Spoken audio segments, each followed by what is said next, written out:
Bismillahirrahmanirrahim. Assalamu alaikum dear student. I am your physics teacher Dr. Faiz Alam, recently working as an associate professor of physics at Government Postgraduate College, number 1 Abbottabad, Khyber Pakhtunkhwa, Pakistan. Today we are going to start unit number 2 of your nuclear physics course, which is associated with nuclear particle detectors.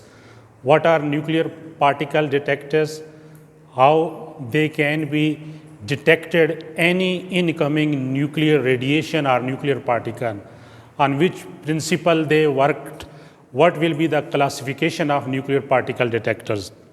Nuclear particle detectors को समझने से पहले इनके साथ जो बहुत famous किस्म का बल्क बिहेवियर का एक टॉपिक रिलेटेड है, वो ऑलरेडी मैंने यूट्यूब पे अपलोड किया हुआ है, उसका मैं लिंक भेज दूंगा, आपने उसको देखना है, जो कि रिलेटेड है interaction of incoming nuclear radiation with matter या interaction of nuclear radiation with material medium. तो वो मैंने ब्रैकेट में लिखा है बोर्ड पे कि interaction of nuclear radiation with matter, कि रेडिएशन का मैटर के साथ जो इंटरेक्शन है, इंटरेक्ट करना है, what properties should be followed by the nuclear radiation in order to strongly interact with material medium, any material medium. For example हम material medium में गैसेस मीडियम लेते हैं और गैसेस में हम एयर को ले लेते हैं, और भी गैसेस हो सकती हैं इनर्ट गैसेस जो कि नॉन एक्टिव होती हैं, ये रिएक्ट नहीं करती हैं।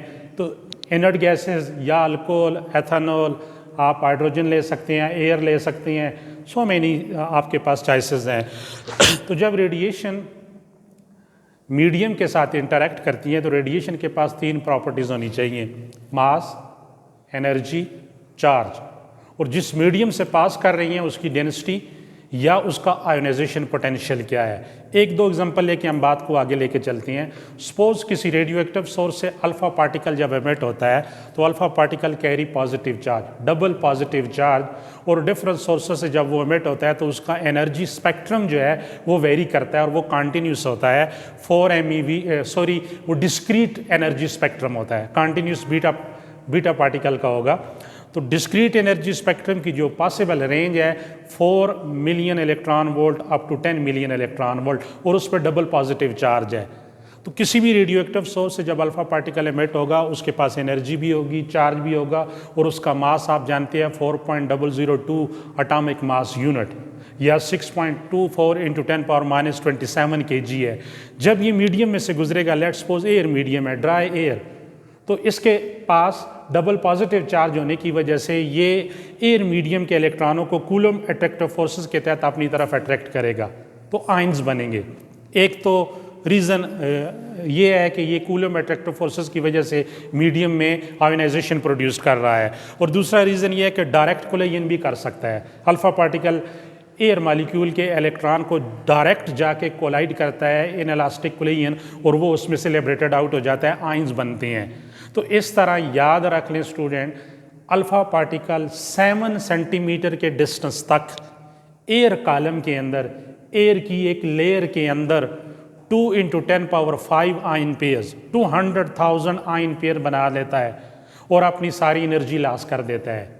तो एक आयन पेयर बनते वक्त उसकी जो एनर्जी लास्ट होती है वो ऑलमोस्ट 33 इलेक्ट्रॉन वोल्ट है।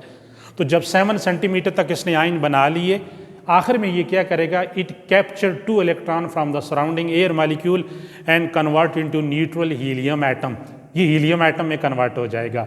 तो ये जो 7 सेंटीमीटर इसका डिस्टेंस था, यही इसकी रेंज कहलाती है, पेनिट्रेशन कहलाती है एयर के अंदर, जो कि एवरेज रेंज है 7 सेंटीमीटर, क्योंकि मोस्ट हाई काइनेटिक एनर्जी वाला अल्फा पार्टिकल 10 सेंटीमीटर तक जा सकता है, और जो लो काइनेटिक एनर्जी वाला है वो 5 सेंटीमीटर तक। तो एवरेज रेंज अल्फा पार्टिकल की 7 सेंटीमीटर बन जाती है। लेकिन इसने आयंस तो बना लिए।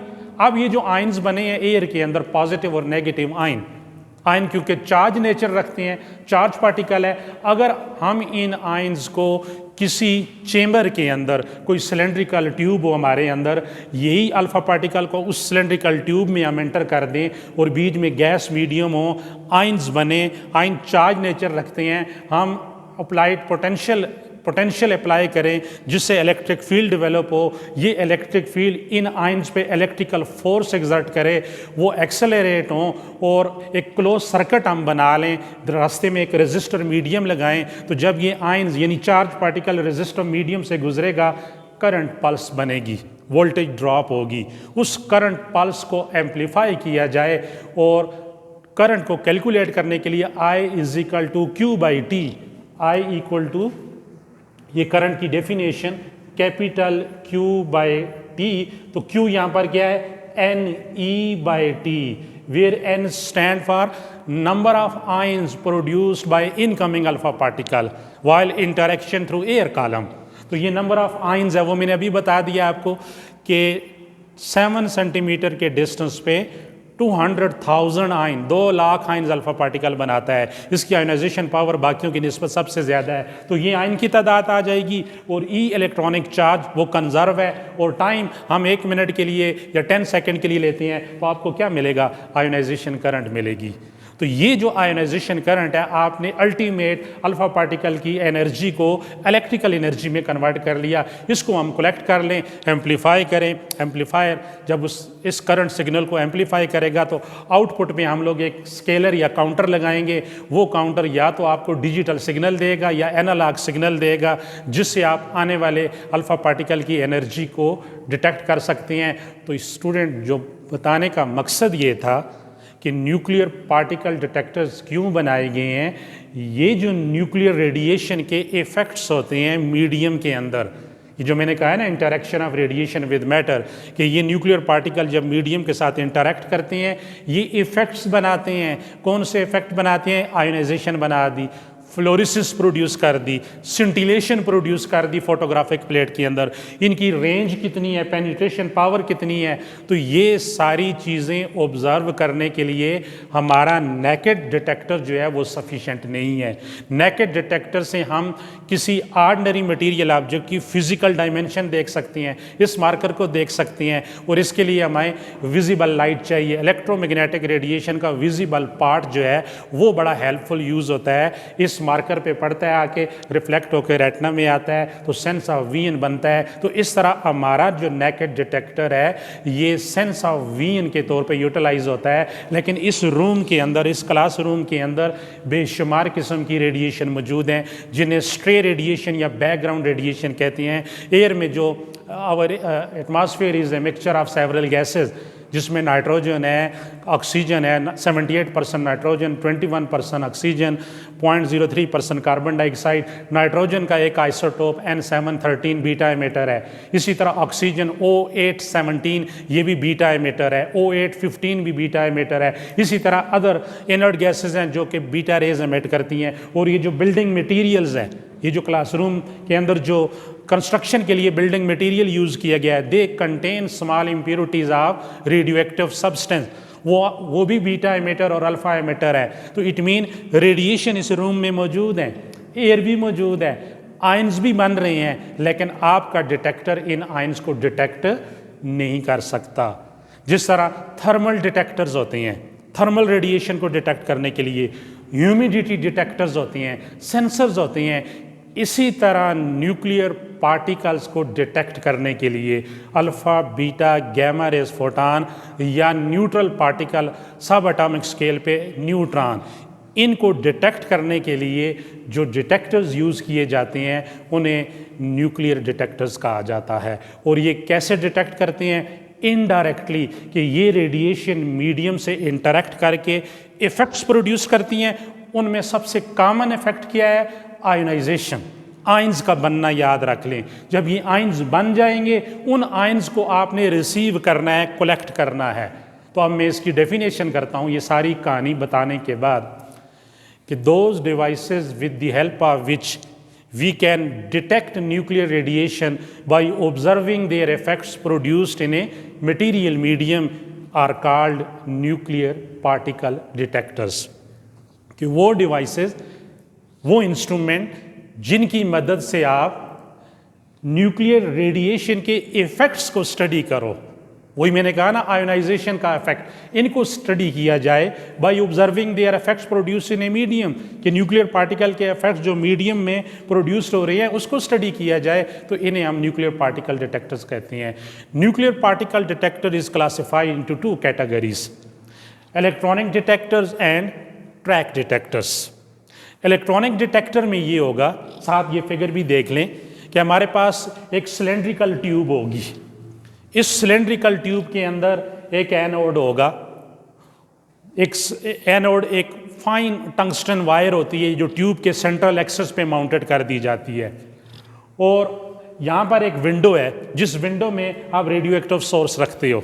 रेडियो एक्टिव सोर्स से क्या होगा कि न्यूक्लियर रेडिएशन एमिट होगी, और ये जो सिलेंड्रिकल ट्यूब होगी जिसमें सेंट्रल वायर को पॉजिटिव टर्मिनल और बाउंड्री ऑफ द ट्यूब को नेगेटिव टर्मिनल से अटैच करेंगे, बीच में हम एयर, हाइड्रोजन या सूटेबल मिक्सचर ऑफ गैसेस डालेंगे। पॉइंट को समझना है, जब न्यूक्लियर रेडिएशन से न्यूक्लियर पार्टिकल्स विंडो के रास्ते यहाँ पर एंटर होगा तो जो गैस मीडियम है उसके साथ इंटरेक्शन होगी, आयंस बनेंगे। इन आयंस को इलेक्ट्रिक फील्ड यानी वोल्टेज, अप्लाइड वोल्टेज लगाएंगे तो इलेक्ट्रिक फील्ड डेवलप हो जाएगी। Electric field electrical forces exert करेगी चार्ज पार्टिकल पे, वो एक्सेलरेट होंगे और काइनेटिक एनर्जी गेन करेंगे। मोस्ट कॉमन इक्वेशन है ये काइनेटिक एनर्जी की, कि kinetic energy gain by ion is equal to charge time accelerating potential.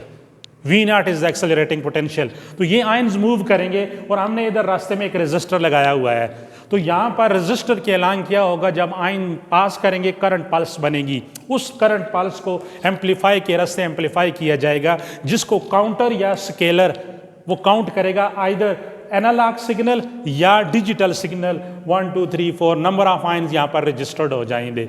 तो पता ये चला इलेक्ट्रॉनिक डिटेक्टर्स के अंदर इनकमिंग न्यूक्लियर रेडिएशन एंटर होंगी, मीडियम से इंटरेक्ट करेंगी, आयंस बनेंगे, आयंस को थ्रू इलेक्ट्रिक फील्ड कलेक्ट किया जाएगा, रेजिस्टर के अराउंड एक करंट पल्स डेवलप होगी, वोल्टेज ड्रॉप होगी, जिसको एम्पलीफाई किया जाएगा। एम्पलीफाई सर्किट आगे काउंटर के साथ अटैच है, तो नंबर ऑफ काउंट्स या आपको एनालॉग सिग्नल काउंट्स पे मिलेंगे।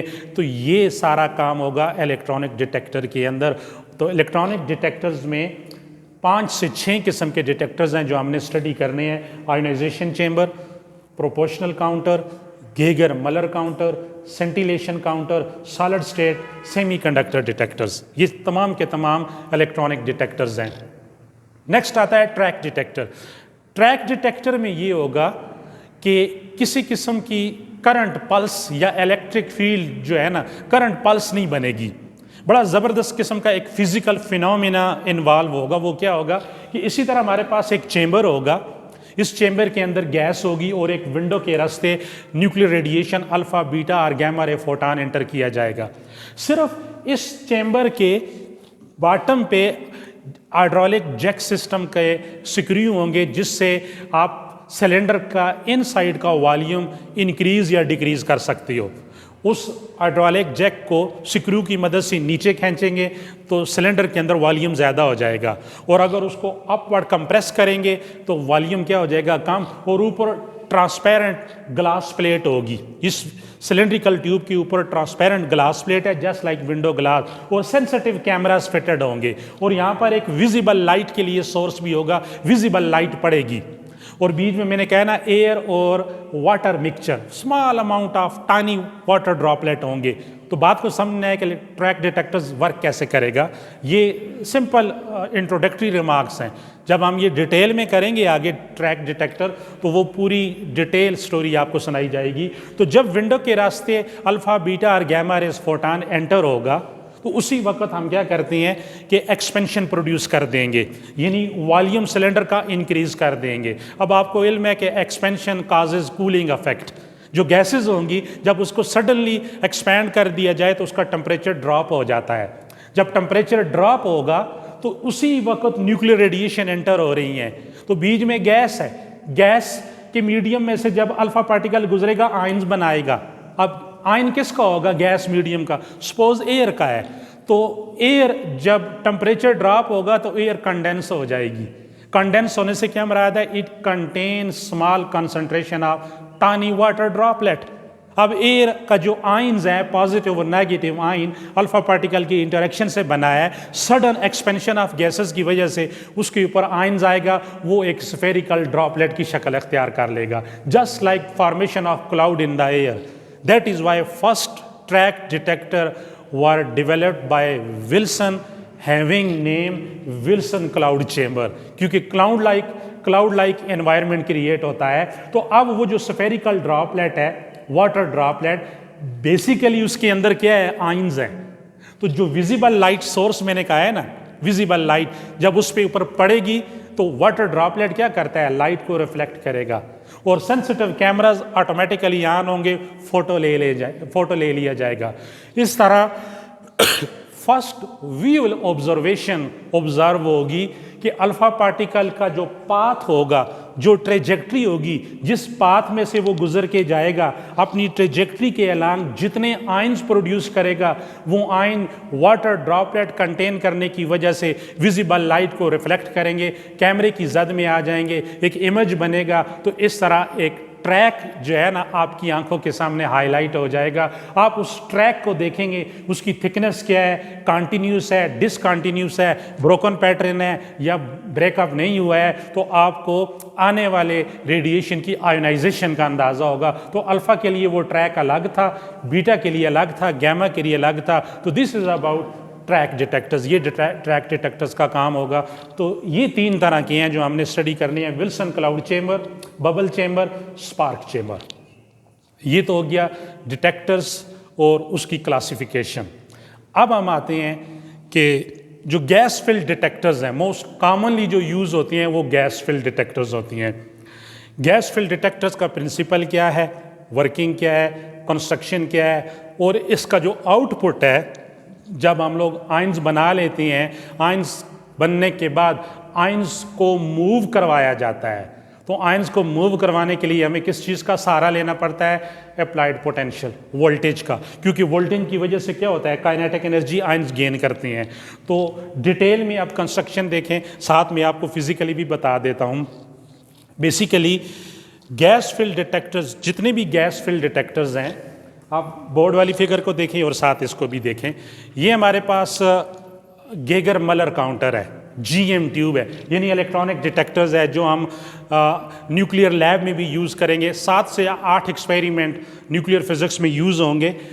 इसमें ये है कि देखें, गैस फिल्ड डिटेक्टर में हमारे पास एक सिलेंड्रिकल ट्यूब होगी इस तरह की, ये आपके सामने नज़र आ रही है सिलेंड्रिकल ट्यूब, जिसमें एक फाइन टंगस्टन वायर जो है equal to the thickness of human hair, ये सेंट्रल ऑफ द ट्यूब में माउंटेड की गई है। ये रेड मार्कर का जो साइन है, ये टंगस्टन वायर है।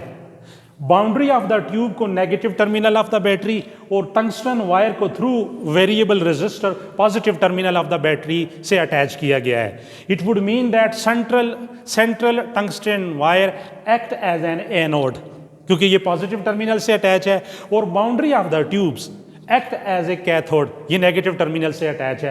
A thin small window is made by a suitable material, एक पर्टिकुलर मटेरियल है, याद रख लो, उस मटेरियल की ये विंडो बनाई गई है। आमतौर पे क्वार्ट्ज मटेरियल यूज होता है। ये ऐसा मटेरियल है, ये विंडो ऐसे मटेरियल की बनाई जाती है कि जब इस विंडो के रास्ते अल्फा बीटा पार्टिकल एंटर होगा तो ये आने वाली रेडिएशन को एब्जॉर्ब ना करें। इसकी एब्जॉर्बिविटी क्या होनी चाहिए, कम से कम होनी चाहिए, वरना रेडिएशन की इंटेंसिटी में फ़र्क आ जाता है।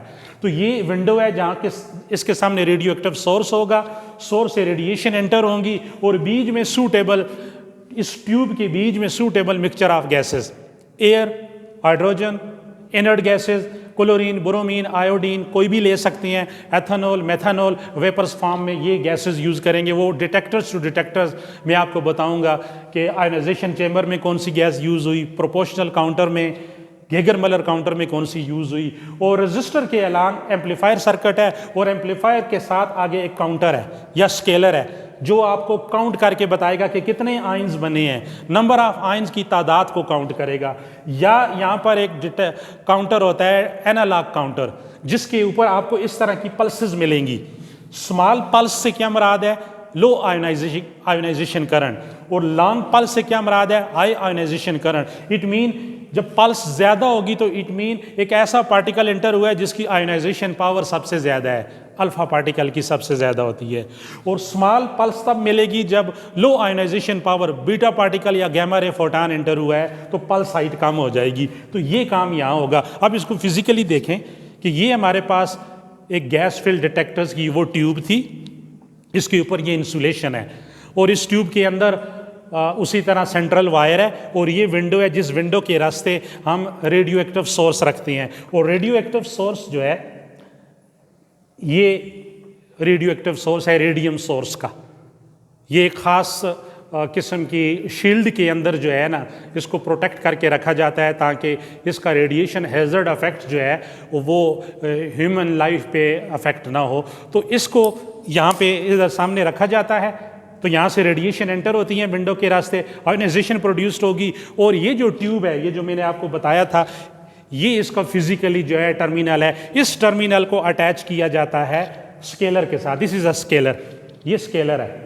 और स्केलर के साथ जब अटैच करते हैं तो यहाँ पर ये वोल्टेज सिग्नल है, वोल्टेज को इंक्रीज डिक्रीज किया जाता है। तो इसकी स्क्रीन के ऊपर अभी लाइट नहीं है वरना आपको डिजिटल सिग्नल बता दिए जाते। स्क्रीन के ऊपर जो है ना नंबर ऑफ पल्सेस या आपके पास नंबर ऑफ डिजिट्स डिस्प्ले होंगे, क्योंकि ये डिजिटल काउंटर है तो आपको डिजिटल सिग्नल जो है ना मिलेंगे 1 2 3 4 5। तो नंबर ऑफ आयंस जो प्रोड्यूस्ड हुए हैं इनकमिंग रेडिएशन के इफेक्ट की वजह से for a period of 1 minute और 20 सेकेंड और 30 second you can observe on the screen. तो आप यहाँ से आने वाली रेडिएशन की एनर्जी और इंटेंसिटी का अंदाज़ा लगा सकते हो, इनकमिंग रेडिएशन का कंप्लीट एनर्जी स्पेक्ट्रम बता सकते हो। तो ये बेसिकली इसकी कंप्लीट कंस्ट्रक्शन थी गैस फील्ड डिटेक्टर्स की।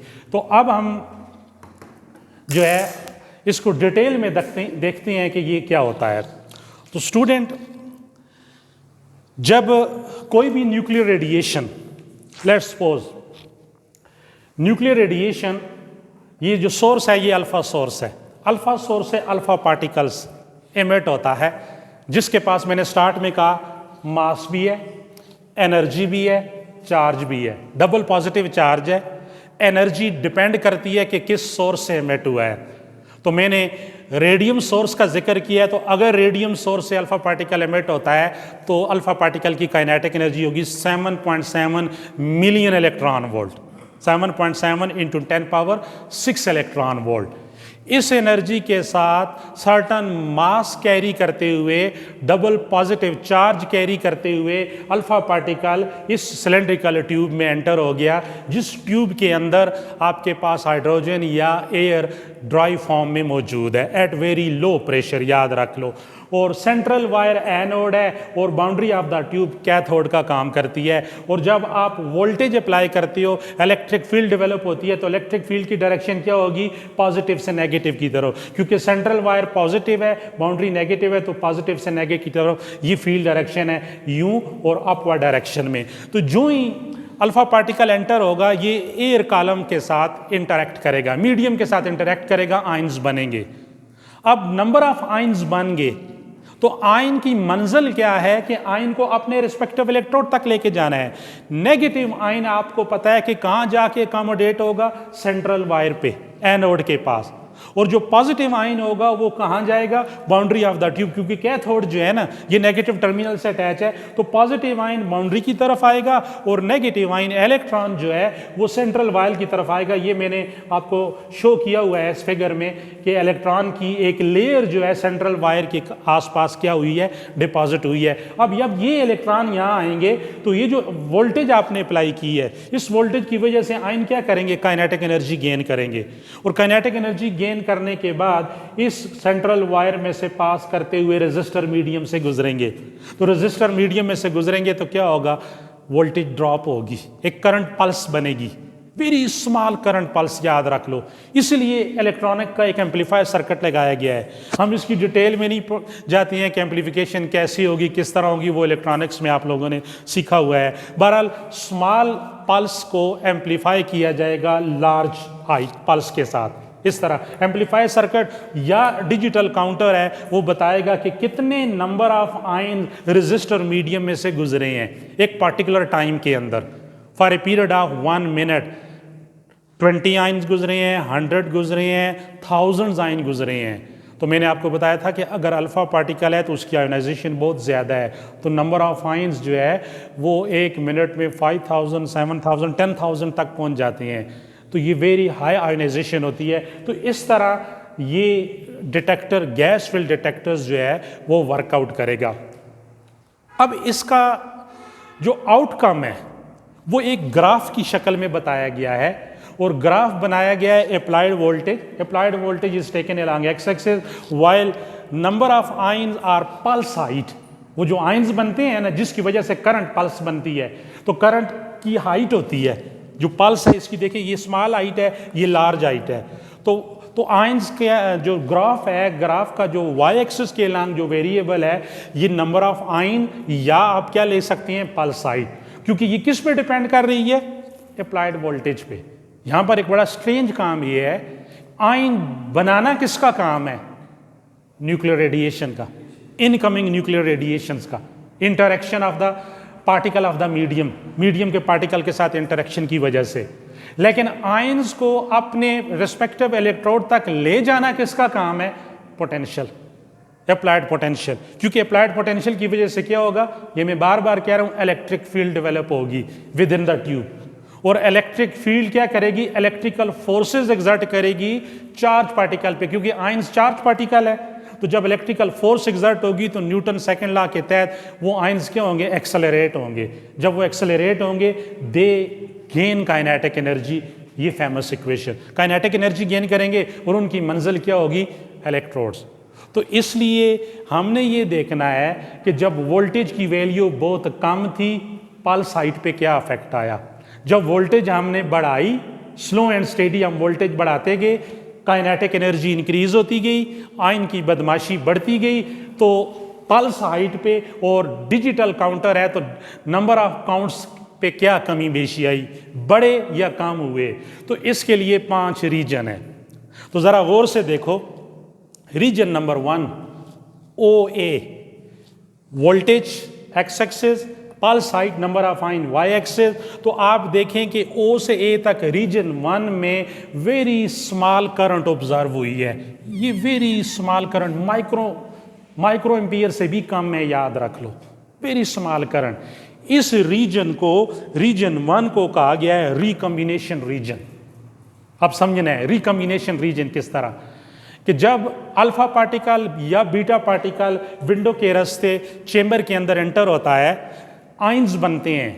ऑपोजिटली आयन याद रख लो, पॉजिटिव और नेगेटिव आयन। हम जानते हैं कि जब ऑपोजिटली आयन पेयर बनेंगे तो कूलम अट्रैक्टिव फोर्सेस की वजह से ज़्यादा कभी चांस होगा कि ये दोबारा आयन्स आपस में रिकम्बाइन हो जाएं और न्यूट्रल गैस एटम में कन्वर्ट हो जाए। तो एट वेरी लो वोल्टेज, जब वोल्टेज बहुत कम है, ये ज़ीरो है, वेरी स्मॉल वोल्टेज पे काइनेटिक एनर्जी जो गेन करेंगे ion, the gain in kinetic energy by oppositely ion is not sufficiently strong so that they should reach towards their respective electrode, and as a result, because of Coulomb attractive forces, most of the ion recombine to form a neutral gas atom. That is why our region number 1 called recombination region, a very small current is found to be observed. Very small current observe होगी। Clear होगी बात ये कि इस reason में voltage का magnitude कम था, kinetic energy कम हुई, इतनी कम थी कि कूलम अट्रैक्टिव फोर्सेस गालिब आ गई, हावी होगी, डोमिनेंट रोल प्ले कर रही हैं, और मोस्टली आयंस रिकम्बाइन होके न्यूट्रल गैस एटम में कन्वर्ट हो रही हैं। तो रिकम्बिनेशन रीजन में इसीलिए आपकी करंट का ये जो पल्स हाइट होगी वो वेरी वेरी स्मॉल होगी। तो आउटर सर्किट में हमें आउटपुट क्या मिला, कम मिला।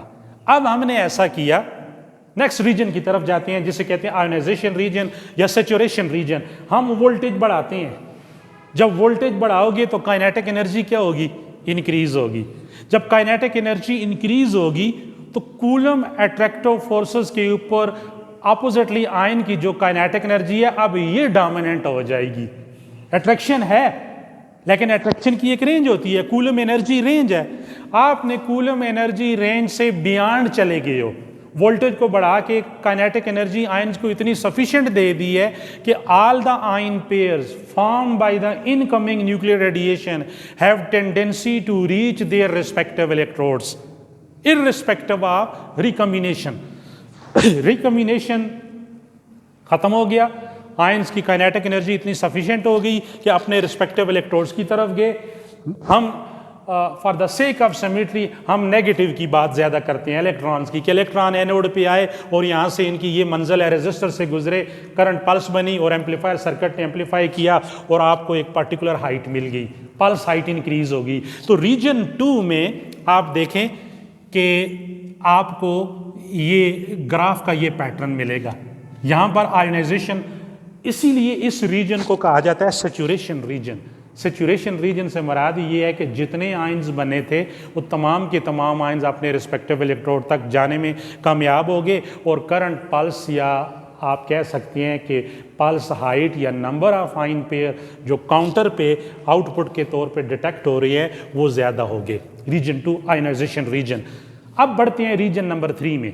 रीजन 3 में ये जो रेड ग्राफ कर्व आपको नज़र आ रही है, अगर मैं एक्स और वाई एक्सिस को बनाऊंगी इस तरह, तो आप ज़रा गौर से देखें तो ये एक प्रोपोर्शनल या लीनियर ग्राफ नहीं मिल रहा आपको, लीनियर कर्व मिल रही है ना। लीनियर कर्व कौन सी होती है कि वो कर्व जिन दो वेरिएबल्स के दरमियान बनाई गई है उनका आपस में प्रोपोर्शनल रिलेशन हो, डायरेक्टली प्रोपोर्शनल हो। तो यहाँ पर रीजन 3 जो कि बी से सी तक है, इसको प्रोपोर्शनल रीजन कहा गया है।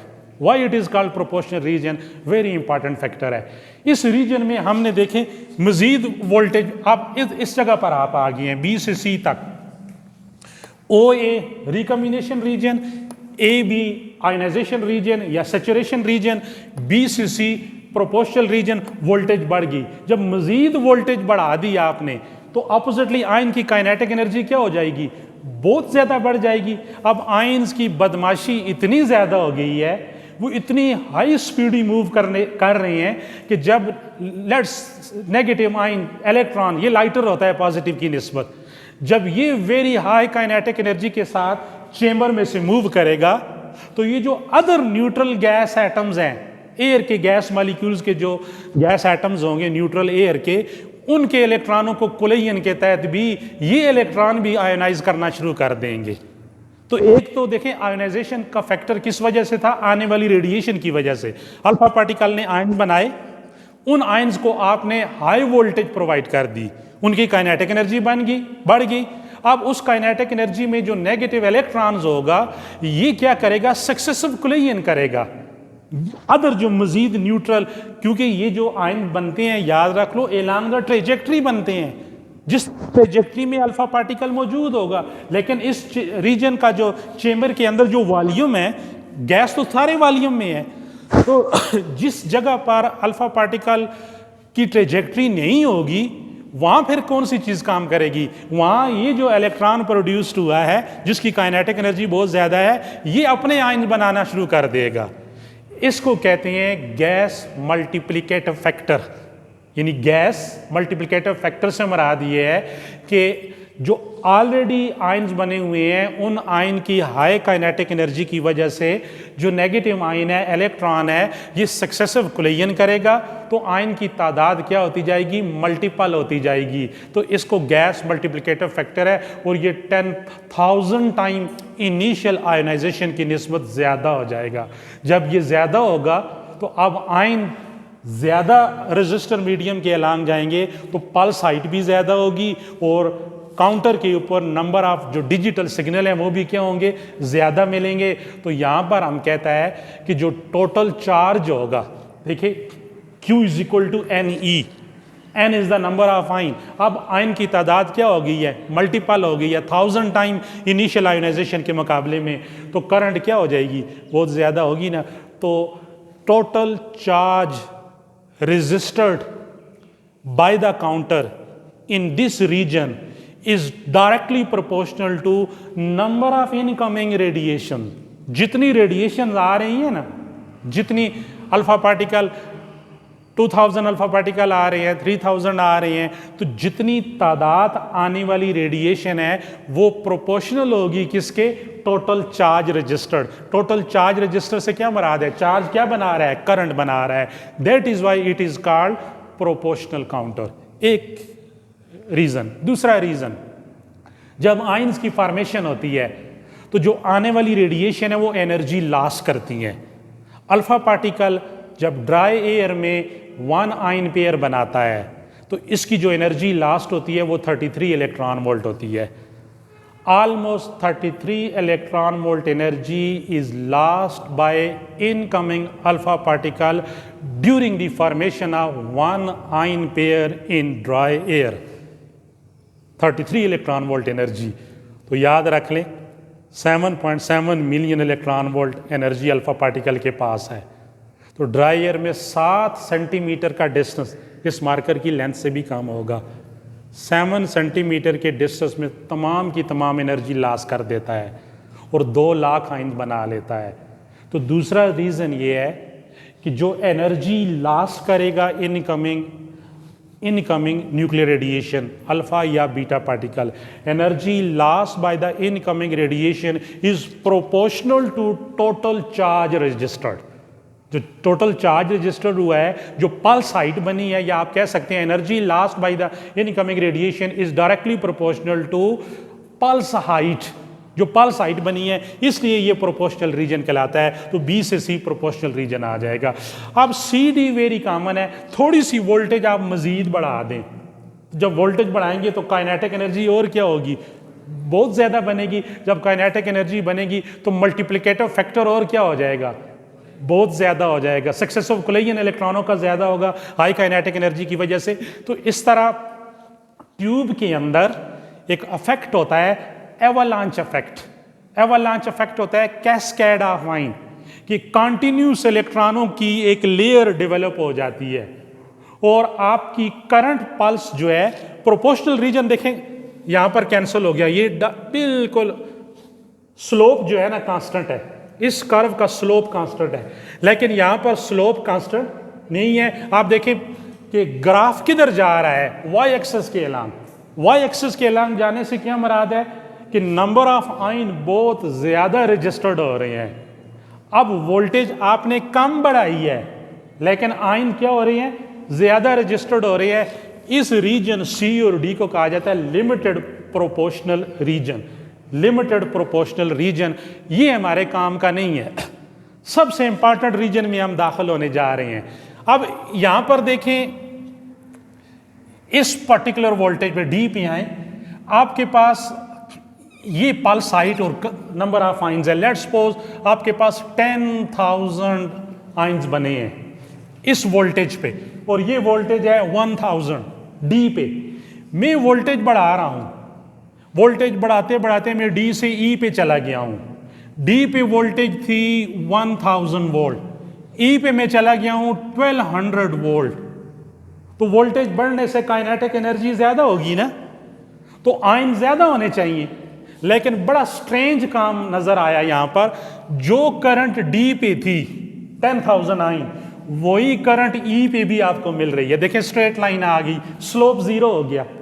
होना तो ये चाहिए कि एक क्वांटिटी एक्स एक्सिस वाली इंक्रीज हो रही है तो वाई वाली को भी इंक्रीज होना चाहिए। लेकिन यहाँ पे ये जो हमारा 5th रीजन है, रीजन नंबर 5 डी से ई तक, इस रीजन को कहते हैं गेगर रीजन।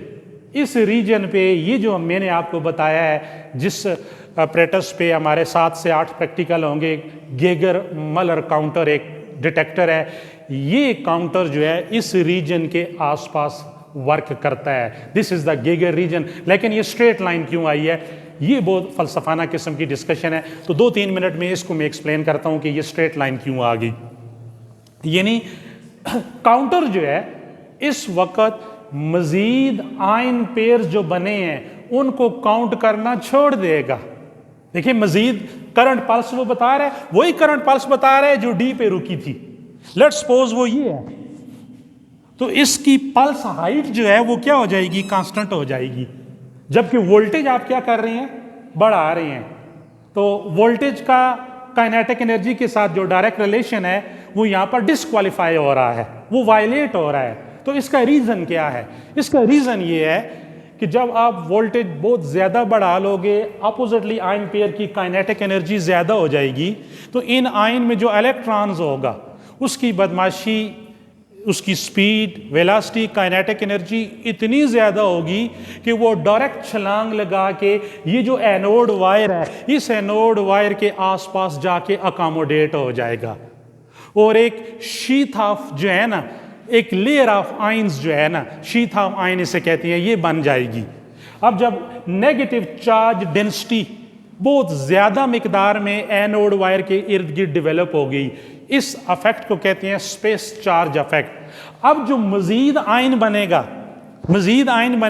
उनमें जो इलेक्ट्रॉन होंगे, जब वो इस तरफ एनोड की तरफ आएंगे तो एनोड के आसपास क्या जमा है?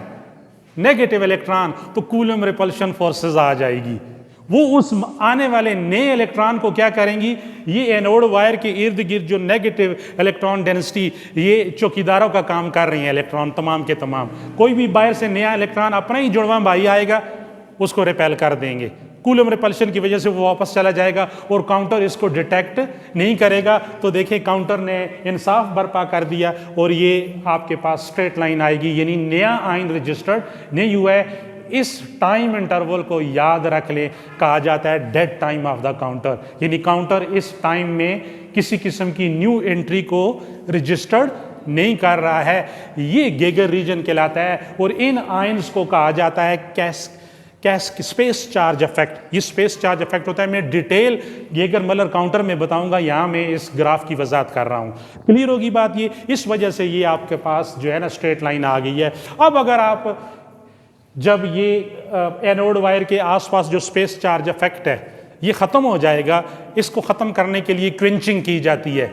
वो मैं बताऊंगा कि क्विंचिंग क्या होती है। जब ये ख़त्म हो जाएगा तो आप वोल्टेज बढ़ाओगे तो फिर देखें आपका करंट जो है ना वो वाई एक्सेस के अलॉन्ग एब्रप्ट जो है ना फ्लो करना स्टार्ट कर देगा, यानी इतनी ज़्यादा करंट पल्स हाइट इतनी सफिशेंटली हाई हो जाएगी। तो ये आपका ई के बाद वाला रीजन है। इस रीजन में हम जाते ही नहीं हैं, क्योंकि इस रीजन में अगर हम इंटर होते हैं तो आपकी वोल्टेज इतनी ज़्यादा हो जाती है कि सर्किट डैमेज होने के चांसेस हैं। तो हम रहते हैं गेगर मलर काउंटर तक। तो इस तरह ये 5 रीजन थे।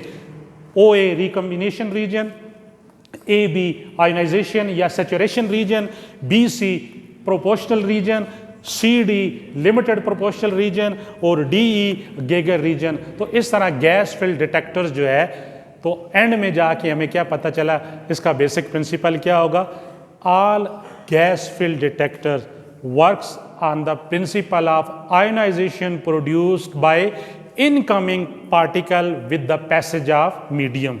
कि इनकमिंग पार्टिकल जब मीडियम में से पास करते हैं, जो आयंस बनते हैं, तो आयोनाइजेशन के ऊपर ये प्रिंसिपल वर्क करते हैं। तो कल हम इंशाल्लाह नेक्स्ट लेक्चर में इलेक्ट्रॉनिक डिटेक्टर के फर्स्ट 2 डिटेक्टर्स आयोनाइजेशन और प्रोपोर्शनल काउंटर स्टडी करेंगे। सी यू अगेन।